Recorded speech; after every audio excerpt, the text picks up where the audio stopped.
বাংলাদেশ একটি কৃষি নির্ভর দেশ।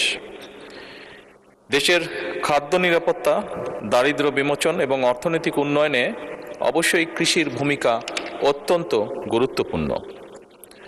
তবে আমরা যেটি সবাই দেখছি, আমাদের চোখের সামনেই ঘটছে বিভিন্ন বিষয়, যেমন জলবায়ু পরিবর্তন, জনসংখ্যা বৃদ্ধি, জমির পরিমাণ হ্রাস এবং প্রযুক্তির যে সীমাবদ্ধতা, এ সকল কারণে কৃষিখাত বিভিন্ন রকম চ্যালেঞ্জের সম্মুখীন।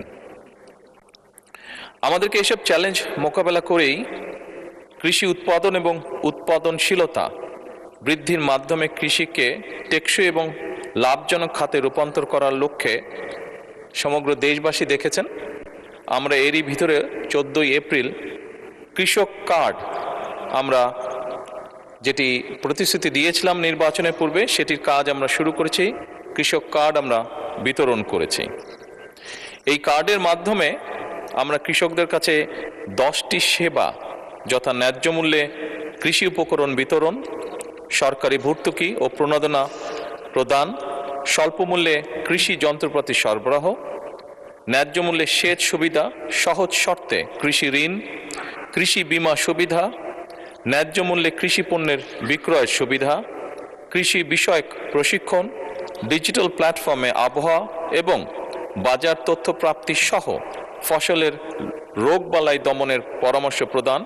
এই সকল বিষয় আমরা কৃষকদের কাছে পৌঁছে দেওয়ার চেষ্টা করব এবং ইনশাল্লাহ আমরা পৌঁছে দিতে সক্ষম হব।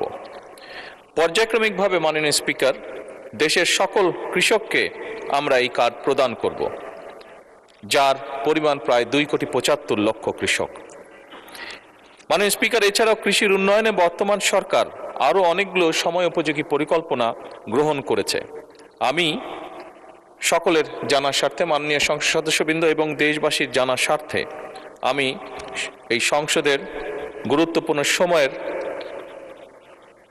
ভিতরে এই বিষয়গুলি সংক্ষেপে তুলে ধরতে চাই। প্রথমত, কৃষি উৎপাদন ও উৎপাদনশীলতা বৃদ্ধির জন্য সরকার উন্নত ও উচ্চ ফলনশীল বীজ, সুষম সার ব্যবহারের পাশাপাশি আধুনিক সেচ ব্যবস্থা সম্প্রসারণের পরিকল্পনা নিয়েছে। এই জন্য ইতিমধ্যেই 20,000 কিলোমিটার খাল খননের কর্মসূচি সরকার হাতে নিয়েছে, যা ইনশাল্লাহ আমরা আগামী 5 বছরে করব।